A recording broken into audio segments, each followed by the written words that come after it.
Hi, my name is Mark Hundley, and this is Live at 5 for a Wednesday afternoon. It's Hump Day, another middle of the week, and it also is July 1st. It's the beginning of a new month. Man, it seems like only yesterday that I was saying that it's June 1st. Where did the month go? It goes so quickly.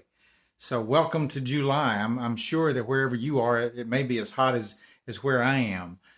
So I'm hopeful that you're staying safe, staying inside, staying cool, staying well.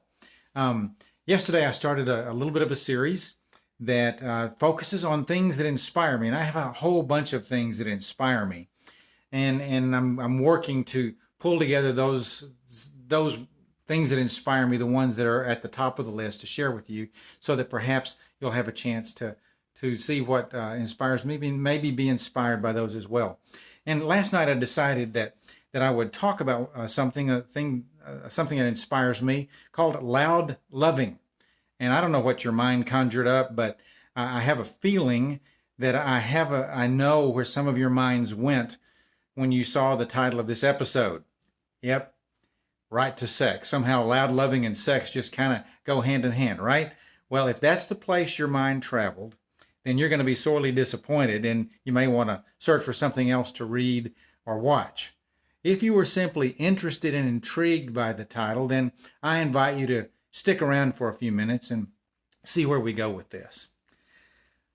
Loud loving. The world in which we live needs more loud loving to combat the often hate-filled, hate-infused rhetoric and actions that run rampantly through our collective societies in the world. Almost 4 years ago now, my daughter, Casey Smith, posted a profound, what I consider to be profound statement on Facebook. She said, and I quote, "We must love louder than we hate." Let me say that again. She said, "We must love louder than we hate." That statement so moved me that it became one on which I often focus when I need to create some perspective in my own life. Loving louder than we hate. What a concept. However, I believe that we must first examine some of the differences between loud loving and loud hating in order to love louder. So, let's look at loud hating first. Loud hating is a choice. It's a choice that does some of the following things. Loud hating destroys peace. It undermines logic. It builds walls and shuts down communication. It labels people. It closes doors. It seeks control over others. It segregates, eliminates, subjugates, obliterates, obfuscates. It kills. It stands against. And loud hating begins as cowardice. Loud loving, on the other hand, well, it's also a choice. But loud loving is a choice that connects people. It builds bridges and practices inclusion. It invites diversity. It encourages dialogue and opens doors. It stands for. It gives life.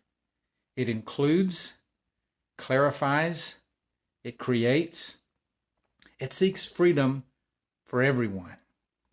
It values reason, and loud loving begins as courage.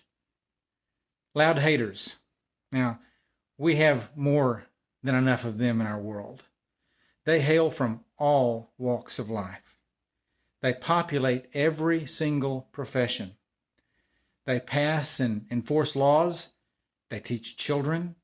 They run corporations and schools. They preach from our pulpits.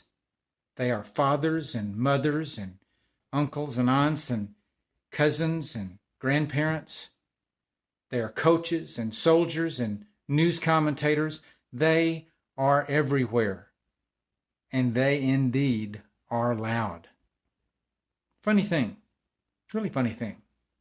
Loud lovers come from every walk of life as well. They hold all the offices and positions of influence as those mentioned previously. They are everywhere as well. And they are, well, Shall I say that sometimes loud lovers are not as loud as they need to be? We are not as loud as we need to be. Sometimes we sit by watching the world go to hell, hoping that change will come by some magical solution. Guess what? In order for change to come, we, the loud lovers, must love it into being, and we must do so loudly. It takes courage, a lot of courage, but I believe that we can do it. How about you? Are you a loud lover? If so, my challenge is this. I challenge you to love louder than you hate, and do so every single day that you live. I have to say thank you to Casey, because those words of wisdom have embedded themselves in my spirit and make me think, make me act differently every single day that I'm alive. I hope that you've enjoyed this. I hope that you're challenged to be a loud lover. I hope that you will take care of yourself this evening. On a lighter note, I hope that you'll stay warm, or stay cool. Don't say warm. It's easy to stay warm. Stay cool, stay safe, stay true to yourself. Have a good evening. I'll look to see you tomorrow for another Live at 5. Peace.